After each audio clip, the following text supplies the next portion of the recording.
Hey guys, so I wanted to make a quick video that goes over the new Blood Angels Codex that recently came out.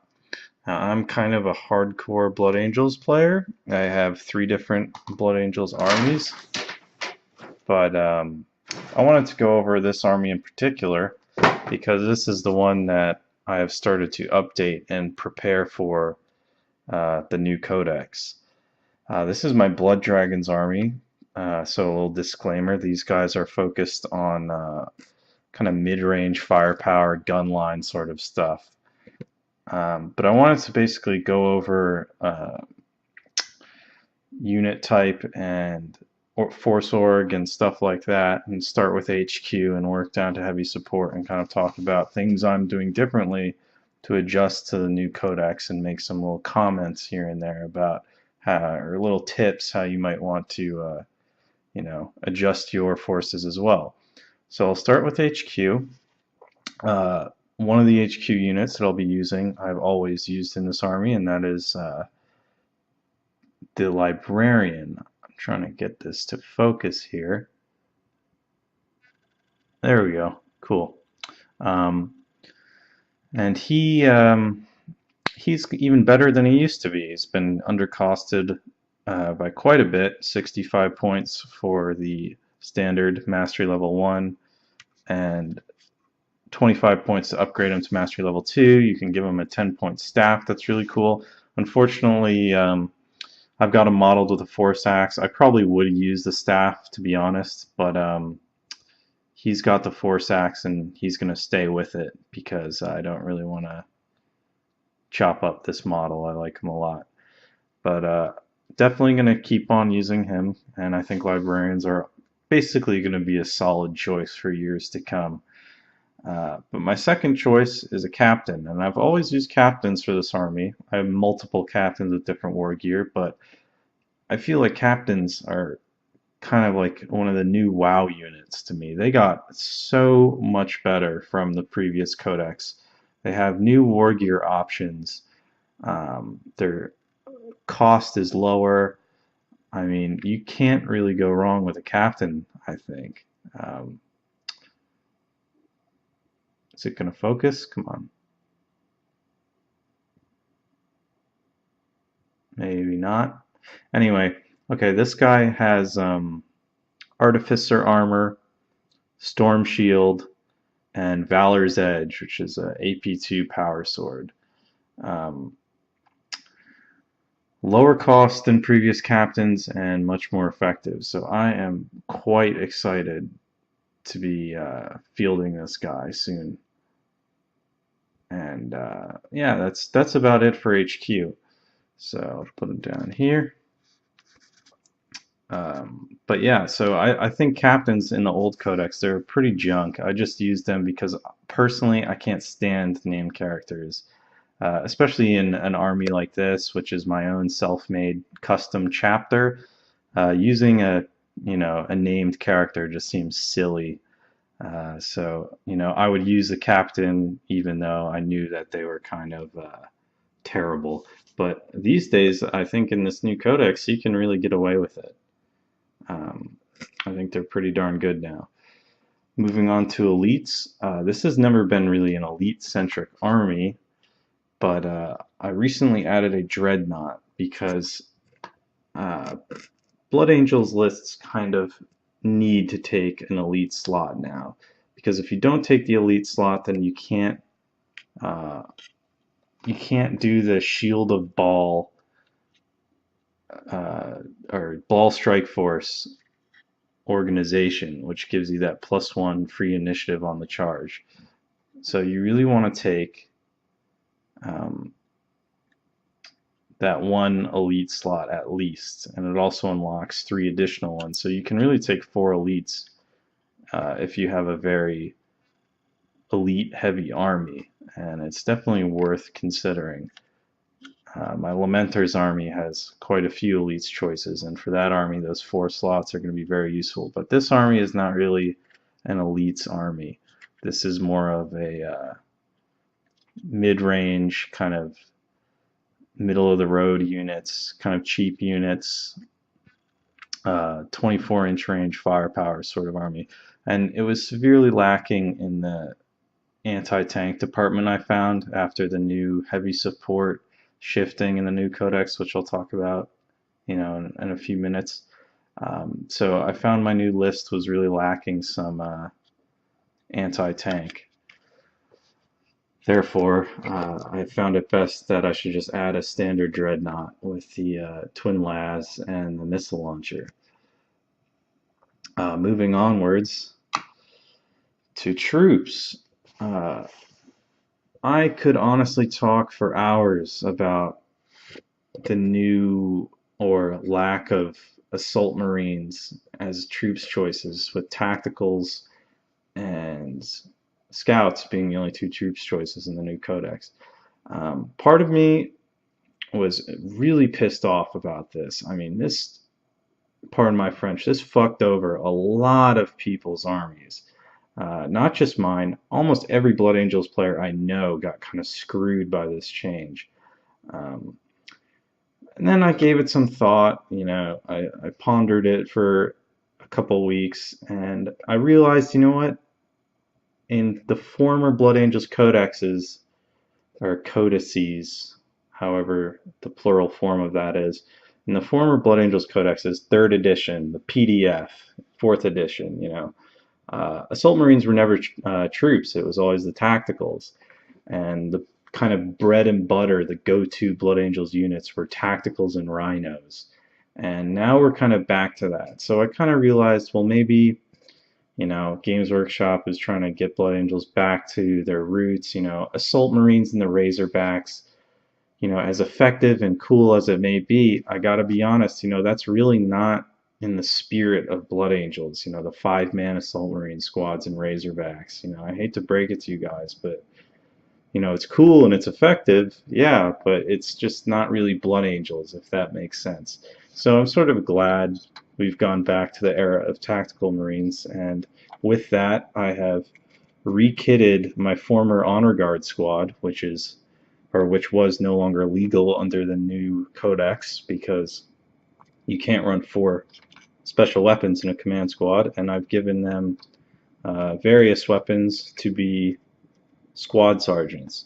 I've got 2 guys up here in the front, and they've got combi plasmas. I'll probably be using these guys quite a bit, taking a squad, or 2 squads rather, 2 10-man squads with the sergeants with combi plasmas, plasma guns for the special weapons, and in a rhino, and that comes out to about 210 points, I think. And that's a really good deal. It's much cheaper than it used to be. They get Furious Charge for free. It's not all doom and gloom. I think the new tacticals as troops are not as bad and as poor of a choice as a lot of the internet thinks that it is. So I would not be too upset that you only really have tacticals. And scouts aren't bad, Scouts aren't bad either. They're just not my cup of tea. But I do think the tactical Marines are pretty solid, and I'll probably be running 3 10-man squads of them in most of my lists. I actually have like 50 tactical Marines for this army, so I'm good to go on that front. And yeah, actually what I'm doing here right now, before I started making this video, I was putting magnets on the bottom of all my Predator, Rhino chassis vehicles, what have you, so I can outfit them with dozer blades. Let's see, yeah. So kind of can rotate on the magnets a little bit, because I think dozer blades are getting more and more useful as time goes on. So I just want to have that option, so I can throw on some dozer blades if I have some leftover points, and just magnetize them on all my vehicles. So that's what I've been doing. But yeah, so that's what I'm going to do for troops, just tactical squads. I think plasma guns are still kind of, in the meta right now. Having that strength 7 AP2 shooting is really useful for a lot of things. So I'm going to carry on with the plasma, the combi plasma, and that's pretty much it. Standard tactical squads. Objective secured is pretty useful. Moving on to fast attack. Now, this army used to run ball predators as fast attack, and ball predators are now heavy support. I don't actually have any fast attack choices other than, I guess, assault marines to use for this army, and I'm not really a huge fan of assault marines for this army in particular, just because, like I said earlier, this is a mid-range shooting army. Assault marines don't have too much of a place, unfortunately, so I'm sticking with more shooty stuff, and then just using assault as kind of like a last resort cleanup sort of thing. So this army is not currently fielding any fast attack, and it is what it is. But that kind of brings me to the next point of discussion, which is heavy support and how much that has changed the Codex. I think heavy support has really changed the Codex the most, now that pretty much all the tanks, the ball predators, are now heavy support. A lot of things got undercosted, which is nice, but now we have a lot of good solid heavy support choices that are all competing for those 3 slots. And man, if you're playing a Blood Angels list at 1500 points or more that isn't utilizing all 3 of your heavy support slots, I don't know what you're doing. Maybe you've got some really cool mojo going on, but my initial impression would be that you're really undercutting yourself, because you kind of need to make use of those 3 heavy supports, especially now that ball predators are heavy. And now I know a lot of people are not really fans of the ball anymore because, maybe put it up here, because it's a heavy support now. It's competing for a heavy support slot, and it's just kind of an anti-infantry vehicle. And it did lose scouts, and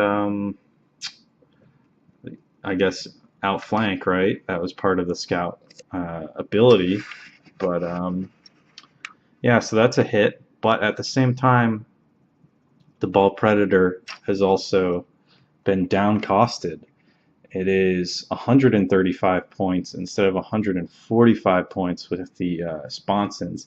And on top of that, the Stormbolter upgrade is 5 points now instead of 10. And that, I don't want to say it's huge because it's just a Stormbolter, whatever. But now that really makes the Stormbolter upgrade like a no-brainer. You want the Stormbolter if you're fielding this tank, because, at 10 points, it's kind of, decent.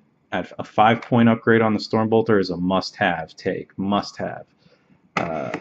So I still like the ball predators. I will probably just be fielding one of these in most of my lists. I do have 2 of them. I really love the ball predator, but it's heavy support once again, as it used to be back in the day, back in the old school time of Blood Angels. And the game has changed to where you really need some hard-hitting units. So that kind of segues into the next heavy support thing I'm going to talk about, which is a standard predator. I do have 2 Vindicators here. They're flipped upside down because I'm doing the magnetization for the dozer blades. Vindicators, they're cool. Big explosion, strength 10 ordnance, awesome. They're well costed. They're not overpriced. They're good, solid units. But me personally, I just think they're too random. Sometimes they hit, direct hit, blow up a ton of crap. Other times they just whiff, and you're like, damn, I really needed that to do damage. And that's where I think the ball predator and regular predator are more useful, just for me, because without a reasonable doubt, I can kind of estimate what they're gonna do. They're just more reliable with the standard volume of shots than the kind of scatter randomness that I think you get from the Vindicator. So, Vindies aren't bad if you like them. I would say go ahead and use them, but they're really probably going to be collecting dust, except for Apocalypse games for me. I don't think I'm gonna, or Unbound or whatever. I don't think I'm gonna be using them in my Battleforged lists. They're just not quite reliable enough. They're not consistent. They're not consistent enough that I really like the consistency of the Predators just as a tactician. So that's my opinion. But anyway, enough of that rant. Predator, I used to field the Predator Destructor almost exclusively. Well, yes, pretty much exclusively. I never fielded the Annihilator pattern. I always fielded the Auto Las Pred in the old Codex just because the Twin Linked Las Cannon and Las Cannon Sponson Predator was so expensive. It was 180 points in the last Codex. It's like, no way. No way. Way too much. But you know, the Auto Las Predator did get a down cost. I believe it got 10 or 15 points less than it used to be. But the Predator Annihilator is only 25 points more now in the new Codex, and it's 150 points instead of 180 points, and that is including the fast engine upgrade.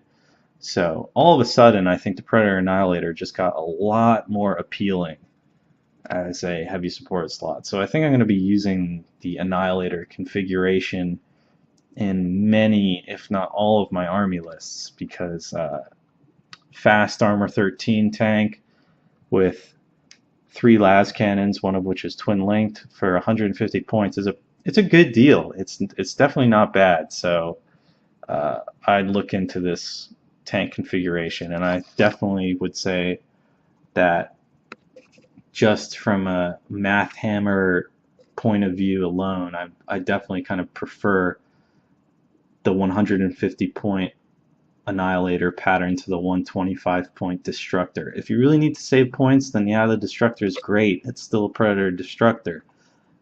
It's always going to be good. But I think that, you know, obviously with the new down-costed Twin Las and stuff, the Annihilator is way better than it used to be, and it's definitely worth considering. So that's pretty much it, talking about heavy support. My third heavy support is going to be, let me grab it. Oh, turret fell off. But my third heavy support is going to be Land Raider, just because I need another transport. I don't have enough rhinos to field right now. So yeah, I'm going to run a Land Raider. Land Raiders, you know, they haven't lost points, and the reason they do that is because I think the Land Raider is kind of a victim of being stuck in a rut, right? A new codex comes out and Games Workshop says we can't, you know, make the Land Raider cost 230 points instead of 250 because they're 250 in all the other books, or 240 in the case of the Redeemer. So they're like, oh, we can't drop the cost because then everybody else, you know, it's not fair for all the other Space Marine books. So I feel like the Land Raider and Terminators are just going to be stuck in this endless rut of never being down costed. And it's too bad, because the Land Raider and Terminators are really iconic units, and they really should be a little more viable, and right now they're just kind of decent. They're not bad, but you know, they're not really competitive. It's hard to get away with using, you know, Land Raiders and Terminators in competitive lists, just because compared to other stuff they are a little overcosted. You can make them work, but you really are paying a premium for those units, and I wish that weren't the case, but unfortunately it is. So that's kind of my review of the new Blood Angels Codex and kind of how I'm adjusting with my Blood Dragons army. I hope you enjoyed it. I hope you learned some things or took away a couple tactics or pieces of advice. If not, please feel free to tell me I'm wrong. I'm an idiot. I'm playing the Blood Angels wrong. Whatever. But yeah, that's that. So thanks for watching, guys, and I'll probably put up some more videos soon. And I can't wait to play this army. I think I'm going to field it tomorrow, actually. So maybe I'll do a little update on my blog with how that goes. Yeah, thanks for watching. Bye.